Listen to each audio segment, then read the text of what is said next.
In 301 AD, Armenia became the first nation on earth to adopt Christianity as its official religion. Not Rome, not Constantinople, Armenia. A small landlocked kingdom sitting between the Roman and Persian empires, perpetually squeezed, perpetually surviving, became Christian before anyone else. The man responsible was Gregory the Illuminator. He had spent 13 years imprisoned in a pit called Kor Virop, which translates roughly to deep dungeon, because the Armenian king, Tiridates III, had thrown him there for refusing to renounce his faith. And when Tiridates III fell gravely ill, and Gregory was the only man that anyone believed could heal him, they pulled him out of the ground, he healed the king, and Tiridates converted on the spot. Armenia became Christian because this man survived for 13 years in a hole and came out still believing. That is the foundation that this tradition was built on. Stubbornness, survival, and the refusal to let go of something just because a more powerful institution told them to. And that matters for what comes next.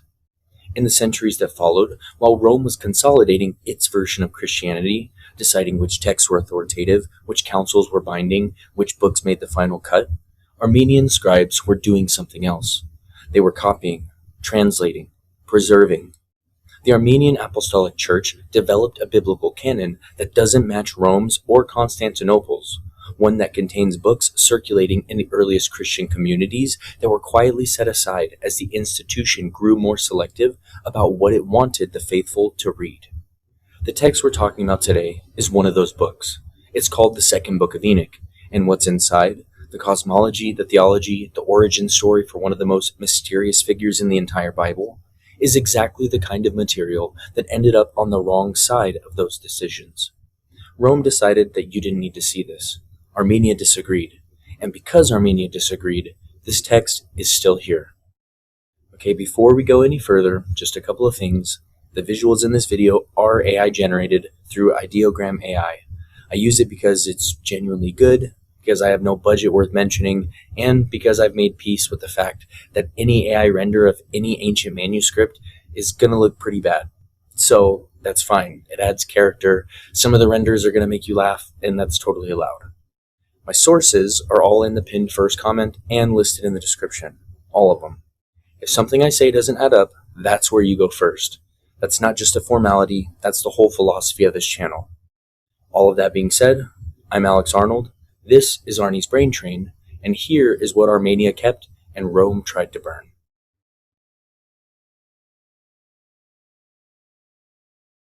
Before we get into what this text actually says, there's a couple of things worth clearing up about how people tend to approach apocryphal material. When most people hear that word, they picture forgery, something invented by some guy in a cave and not worth taking seriously. But apocryphal comes from Greek, and it originally meant hidden or set apart, not fake. It started as a word for esoteric material, things that were considered too advanced or sensitive for the general circulation.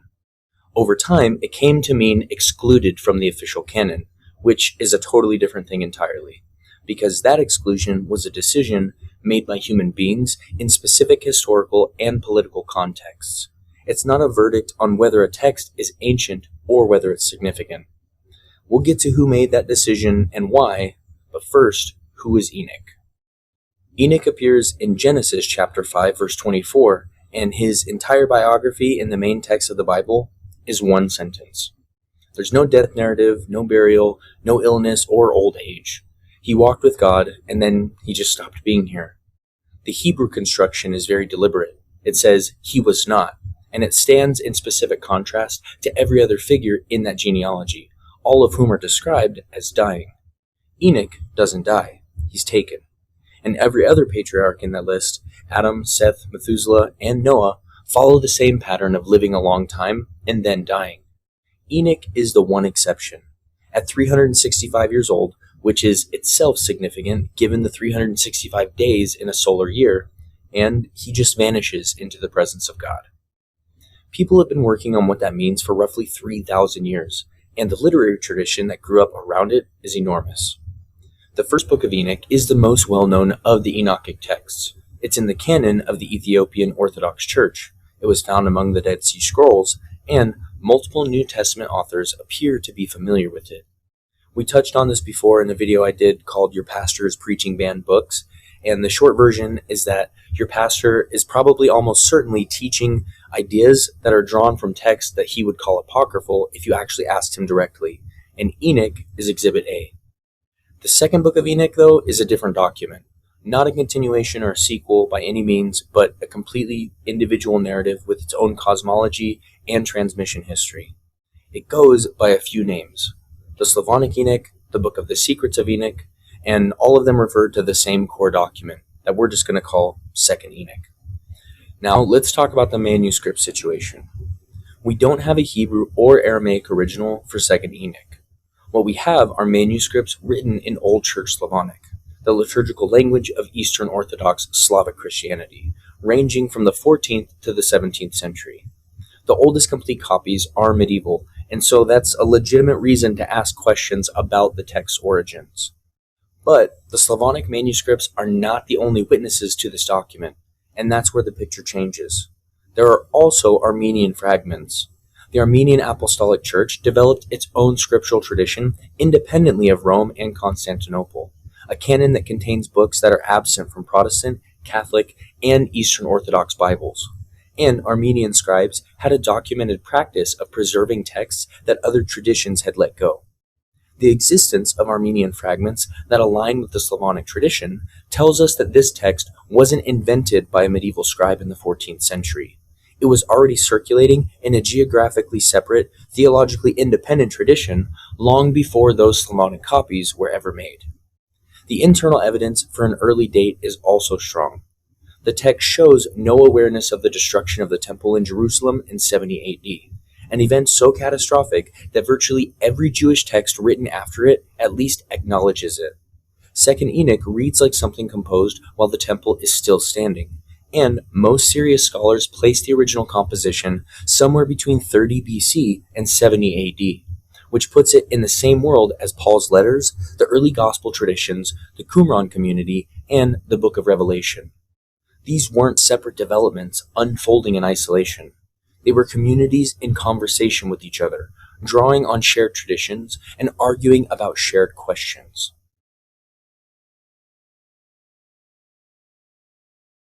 Alright, let's walk through what the text actually says.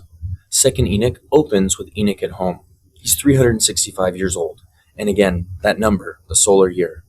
Anyway, he's sleeping when two enormous beings appear to him, described as men, but with faces that shine like the sun and eyes like burning torches, fire coming from their mouths and clothing that looks like it's woven from foam. They wake him up, tell him to prepare, and then they're leaving. Enoch wakes his sons, Methuselah and Regem and Gaidad are named, gives them his last instructions, and then he goes. The two beings take him up through the air, and the journey through the heavens begins. Now, most people who have heard of Second Enoch have heard about the 10 heavens, and most of the summaries kind of rush through, but each layer is doing something really specific, theologically and cosmologically, so we're going to slow down a little bit. The first heaven is the first layer, and it's the most accessible. Enoch sees the rulers of the stars, angelic beings responsible for governing the movements of the sun, the moon, and the constellations. And he sees enormous seas suspended above the earth, waters held in place by forces that he doesn't fully understand. 200 angels govern the stars, and they're described as moving with precision, maintaining a system that does not run on its own.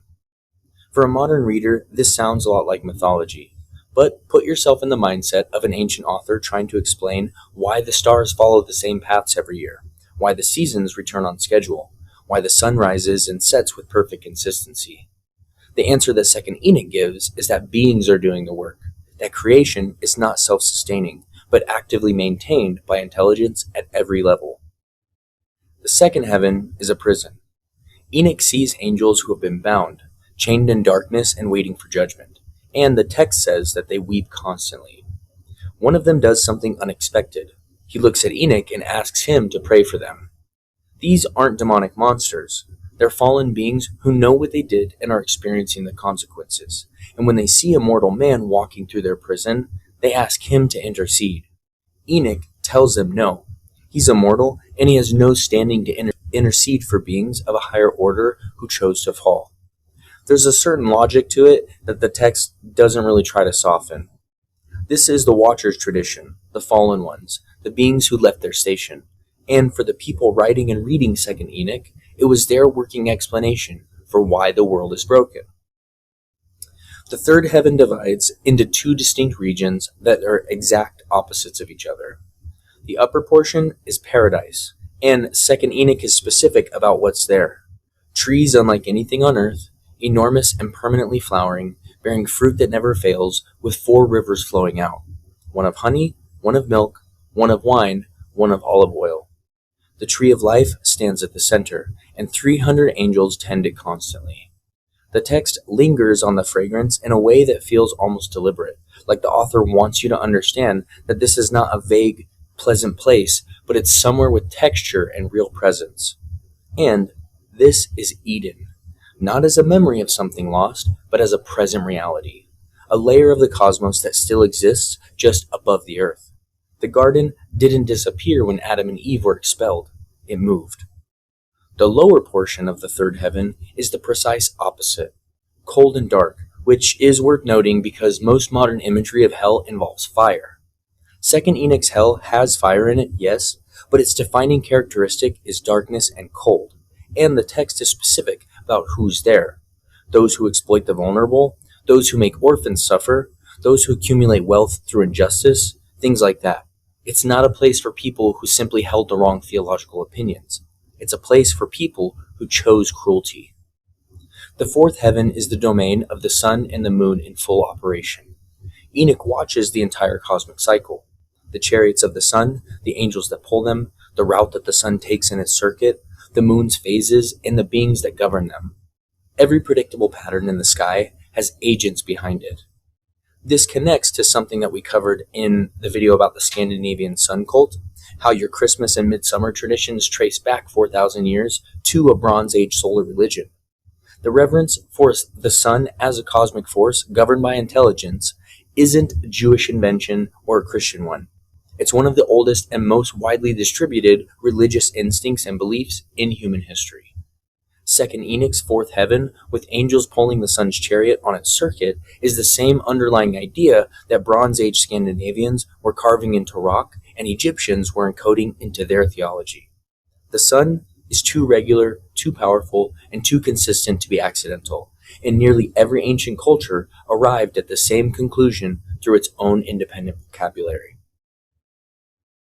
In the fifth heaven, Enoch encounters the Grigori, also called the Watchers in other traditions, and there are hundreds of thousands of them. Their appearance is striking. They have faces like withered men, not monstrous or terrifying, but sad, worn, ancient-looking, and they're standing in complete silence, grieving. They stopped their singing, stopped their liturgy, abandoned their station, and now they stand in the fifth heaven mourning what they lost. Enoch himself begins to mourn with them, and his guides ask him why he's being affected. There's a brief moment where Enoch actually leads these fallen beings in an act of worship. They've been silent for so long that they've forgotten how. And then they briefly return to their purpose before the journey continues. This is the kind of detail that doesn't show up in a document that someone invented. It's too specific, too strange, and too theologically precise about the nature of human loss. The sixth heaven is the administrative layer. 7 groups of angels, each governing a specific domain.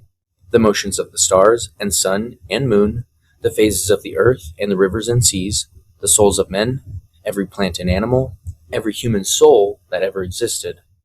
The text describes angels who keep written records, monitoring what happens on earth and producing reports. The universe runs on observation and record keeping, and every act, every event, and every life is being noted somewhere. This is where the tone of the whole journey shifts in the seventh heaven. Everything below has been extraordinary but pretty manageable. Enoch has been moving through it and absorbing it. But the seventh heaven is different.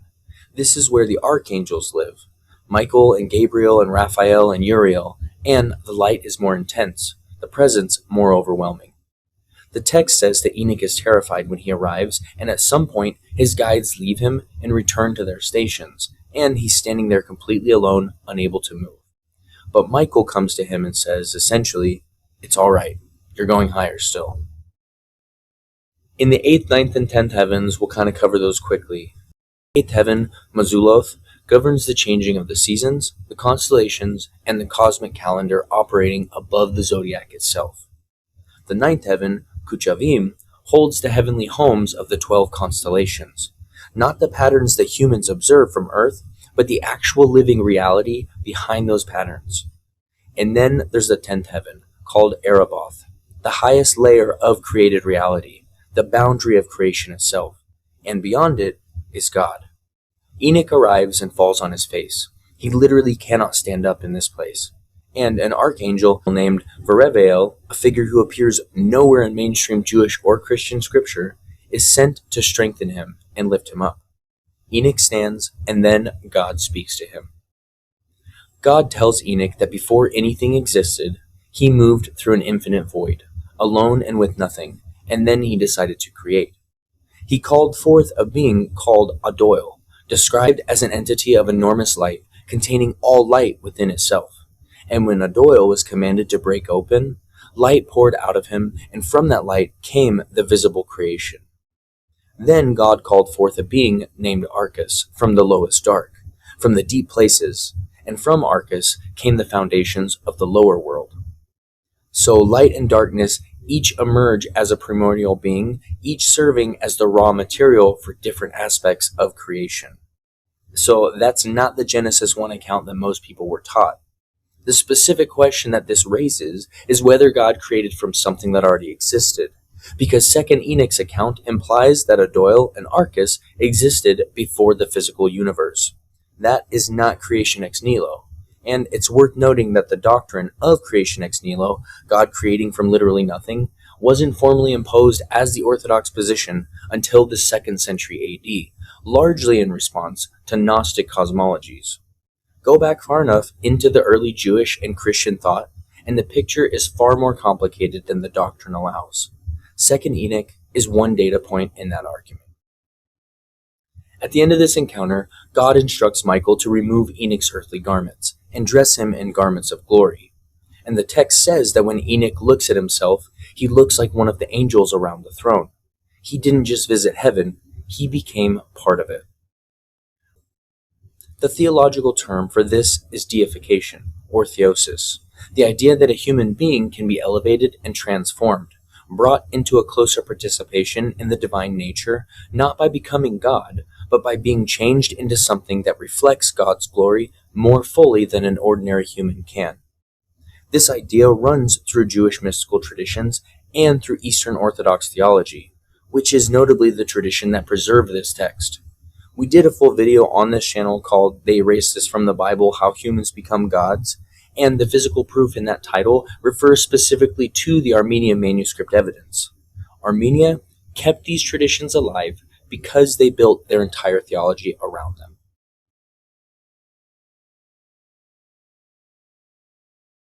Now we need to talk about Melchizedek, because what Second Enoch does with this figure connects directly to one of the most sophisticated theological arguments in the entire New Testament, and it's been sitting in the apocryphal pile the entire time. So, who is Melchizedek in the mainstream scriptural record? He appears in Genesis chapter 14. Abraham has just won a military victory and is returning home when a man appears, the king of Salem, identified as a priest of El Elyon, the Most High God, who brings Abraham bread and wine and blesses him. Abraham gives this man a tenth of everything he took in battle, and then Melchizedek is gone. No genealogy, no backstory, and no explanation of where he came from or how he has enough authority that the patriarch Abraham defers to him. Just 3 verses, and then he disappears. He does show up again in Psalm chapter 110, a psalm attributed to David and addressed to someone that David calls my Lord, and the line is, "You are a priest forever after the order of Melchizedek." Both Jewish tradition and Christian interpretation read this as messianic. David is describing a priestly role for the coming Messiah that is not Levitical, not Aaronic, and not derived from the covenant with Moses. And then the letter to the Hebrews picks this up and runs with it, spending multiple chapters arguing that Jesus' priesthood operates in the order of Melchizedek rather than Aaron's. The author of Hebrews describes Melchizedek as without father, without mother, without genealogy, having neither beginning of days nor end of life. So eternal, not inherited, of a different and superior order to the entire Levitical system. That argument is pretty powerful, but it raises an obvious question that the book of Hebrews never actually answers. Why is Melchizedek without genealogy? Where did he come from? And what does it mean that he has no beginning of days? Second Enoch answers that question. According to the text, specifically chapters 68 through 73, which most scholars do believe was originally a separate document that was later incorporated into Second Enoch, Melchizedek is born to a man named Ner, who is Noah's brother. Ner's wife, Sopanim, was barren and past the age of childbearing, and had no relations with Ner, and had no explanation for why she was suddenly, visibly pregnant. When Ner discovers this, he's furious. He confronts her publicly, accuses her of infidelity, of bringing shame on him in their old age, and Sopanim swears with complete conviction that she has not been with any man. She doesn't know why this is happening. And then she dies, right there in the confrontation, right before the child is born. She collapses and dies. Ner and Noah prepare to bury her, and when they go to wash her body, the child is born from the dead body of his mother, fully formed with the appearance of a man of mature age, already wearing the clothing of priesthood, a badge of glory on his chest, and his face shining like the sun. Before anyone does anything, the child blesses God. Ner and Noah are terrified. They seal him in the house, and that night God speaks to Ner. "Don't be afraid. This child is from me. He is to be a priest forever. The flood is coming, and he will survive it, but not through the ark." The archangel Michael is sent, takes the child to the Garden of Eden, and there Melchizedek is preserved, through the flood, through the destruction of everything that Ner and Noah knew, until the time comes for him to appear in the world of Abraham. What this narrative does is give Melchizedek a specific origin story that explains every piece of the without father, without mother language in Hebrews. His mother died before he was born, so there was no human mechanism of birth. He was born wearing priestly vestments. He was preserved in Eden through the flood, meaning he predates Abraham, predates the entire lineage that eventually produced the Levitical priesthood. His authority is not derived from any human institution, because he was never produced by any human process. The book of Hebrews builds its entire argument about Jesus' priesthood on the nature of Melchizedek's authority, but Hebrews never fully explains the mechanism. Second Enoch does. Whether the author of Hebrews had this specific tradition in mind, or both texts are drawing on a shared Second Temple tradition about Melchizedek, the parallel is too precise to be accidental. If you watched the video that I did on this channel about why every religion fights over Melchizedek, this is the piece that was missing from it. The actual origin story that the mainstream tradition never preserved.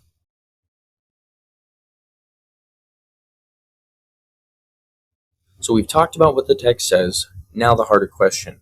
Where did it come from, who wrote it, and how did it survive when so much didn't? Those questions are more connected than they might seem because the story of how Second Enoch survived is essentially the same story as why it was excluded, just told from two different angles. The core of Second Enoch was most likely composed in Jewish circles during the late Second Temple period, somewhere in the window of 30 BC to 70 AD. The text has internal features, linguistic, thematic, and structural, consistent with documents that we know from the era. The Book of Jubilees, First Enoch, Fourth Ezra, Second Baruch, and the Dead Sea Scrolls material from Qumran. The Qumran connection is worth taking a moment on. When the scrolls were discovered, starting in 1947, some of them were Aramaic fragments of First Enoch, which proved that Enoch traditions weren't a marginal curiosity, but were being actively studied and preserved by serious Jewish communities in the 1st century BC. Second Enoch itself hasn't turned up in the Qumran material so far, but the theological world it operates in, 10 heavens, angelic hierarchy, cosmic journeys, and judgment of the fallen, is the same exact world that the Qumran community was inhabiting. These weren't separate traditions, they were drawing from the same well. On authorship, the honest answer is that we don't know, but we don't know for most books of the Bible, and the text probably had more than one author in any strict sense anyway. The scholarly term for Second Enoch is pseudepigraphal, written under the name of a famous figure rather than its actual author. And that was a completely normal literary convention in antiquity. It's not a sign of deception. It's a way of saying that this tradition flows from this source, that the text stands in continuity with Enoch's authority.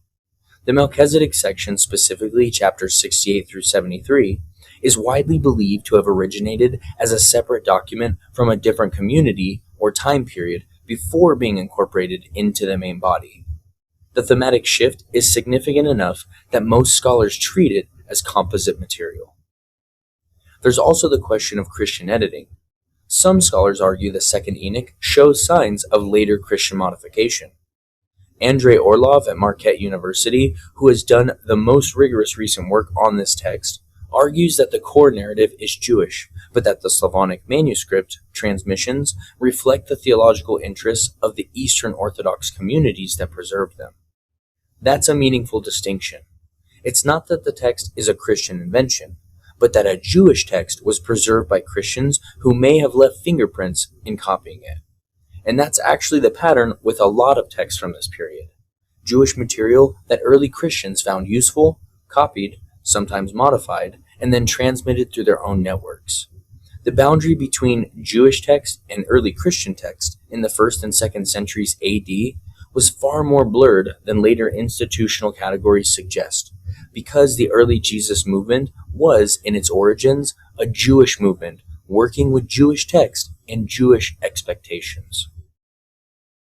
One more thing of note for this section: Second Enoch contains angelic figures that appear nowhere in mainstream Jewish or Christian scripture.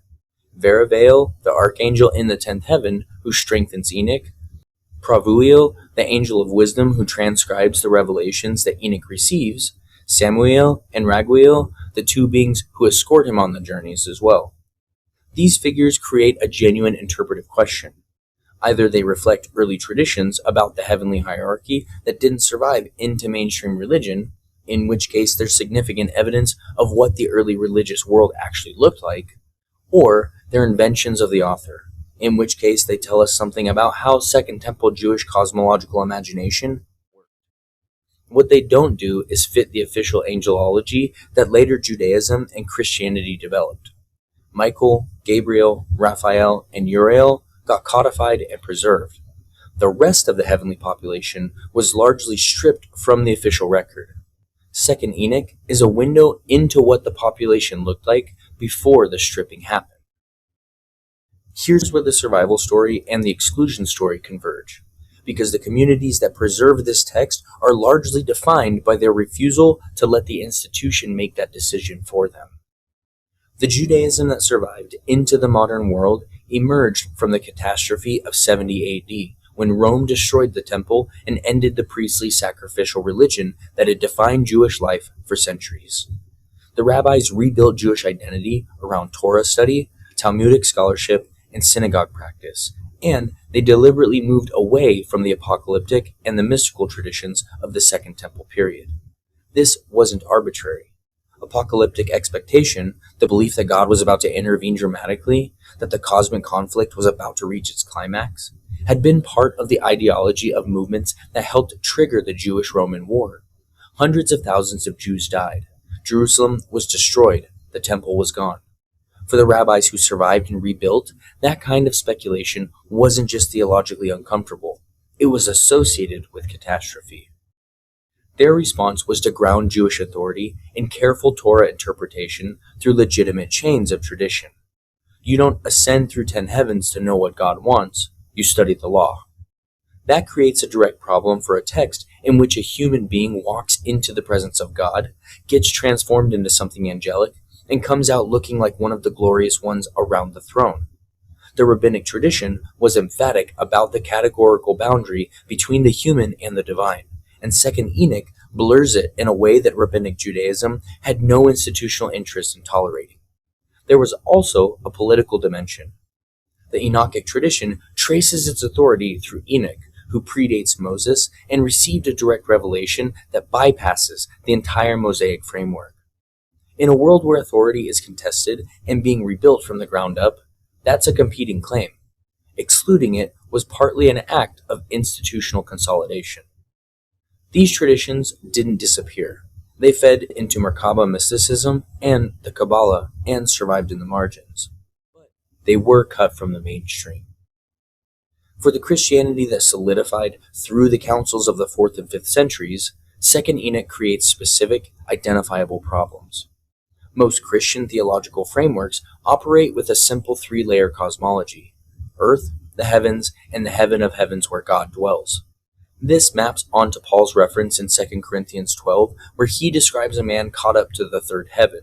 A text describing 10 distinct layers of cosmic reality, each with its own population and function and angelic hierarchy, creates complexity that the developing church had no framework to manage. And, more importantly, it opens questions. If there are 10 heavens, where's Jesus? Where are the saints? How does resurrection and judgment work in this cosmology? The safest institutional response was to not engage with the text at all. The divinization question is also a dividing line. Eastern Orthodox Christianity has preserved and developed a theology of theosis, the idea that human beings can be transformed and participate in the divine nature, and that tradition kept Second Enoch. Western Christianity, particularly as it developed through Augustine and later through the Reformation, became increasingly insistent on an absolute categorical gap between God and everything that isn't God. A text in which a human being is clothed in angelic garments and begins to look like one of the heavenly host doesn't fit into that framework. And the Melchizedek narrative creates its own problem as well. If the Second Enoch account became widely known and accepted as legitimate tradition, it would immediately raise questions about the argument in Hebrews that the post-Nicene Church was not prepared to engage with. Because if Melchizedek was born supernaturally and preserved in Eden, then the Melchizedek priesthood has a specific mechanism, and that mechanism raises questions about what it means for Jesus to hold a priesthood after the order of Melchizedek. Those implications institutional Christianity chose to simply not pursue. Broadly speaking, Second Enoch is one of dozens of Second Temple Jewish texts that were set aside as the Christian canon was established. Canon formation was also necessarily a process of defining what was out, and what was out was a rich, cosmologically sophisticated body of Jewish religious literature describing a universe that was layered, populated, governed by divine beings, and accessible to human assent. It wasn't destroyed in most cases. It was preserved at the margins, in the Ethiopian Church, the Armenian Church, and the Eastern Orthodox Slavonic monasteries, by communities that either weren't bound by the decisions of the institutional mainstream, or they deliberately chose to keep what the institution had let go. Islamic tradition, interestingly, identifies Enoch with Idris, a prophet mentioned twice in the Quran and described as a man of truth who was raised to a high station. Islamic commentators developed traditions about Idris ascending through the heavens that show real parallels to the Enochic literature, and the fact that similar traditions appear independently across Jewish, Christian, and Islamic sources points to a shared reservoir of ancient material that predates all three. But the specific content of Second Enoch, the divinization, the detailed angelic bureaucracy, the Melchizedek origin story, and the creation account, doesn't map onto Quranic frameworks. Islamic theology drew very tight lines about what counted as legitimate religious authority, and non-Quranic material simply had no pathway into their official tradition.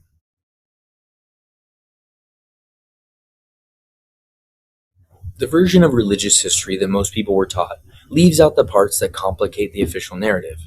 The canon that you have is not the totality of what was written, and the theology that you inherited is not the only framework that serious ancient people were using to understand God and the cosmos. The decisions about what made it and what got excluded were made by human beings in political contexts for institutional reasons.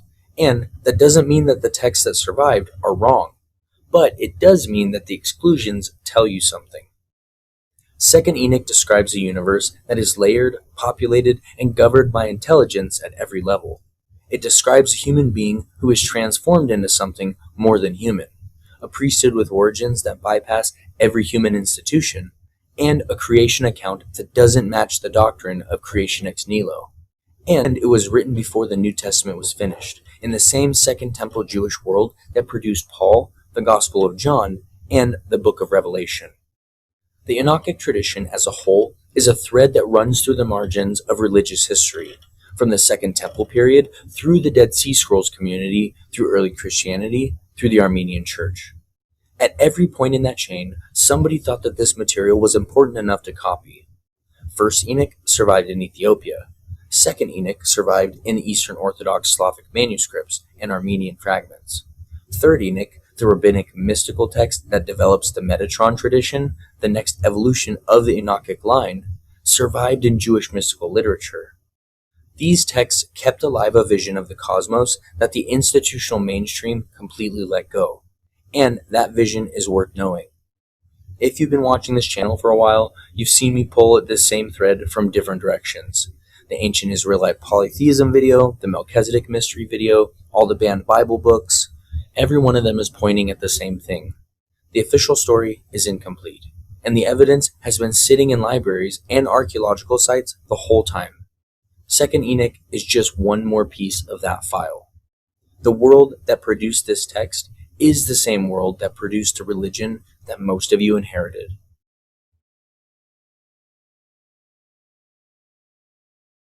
Well, everybody, that's it. That's Second Enoch. The Armenian Church kept it, Rome burned it, and now you know what was inside. A text that predates most of the New Testament, challenges the cosmological foundations of three major religious institutions, explains a priesthood mystery that Hebrews left hanging, and survived because one nation on the edge of the ancient world decided that it was worth preserving. As always, all of my sources are listed in the description. Go read them, and if something doesn't add up, please bring it to the comments. And finally, if this is the kind of content that you want more of, subscribe to my channel, Arnie's Brain Train, and hit the bell. Drop topics in the comments, because I do read them, and some of the best ideas on this channel have come from there. Until next time, I'm Alex Arnold. This has been Arnie's Brain Train, and remember, the world isn't always this simple, but it's always this interesting. I'll see you next time.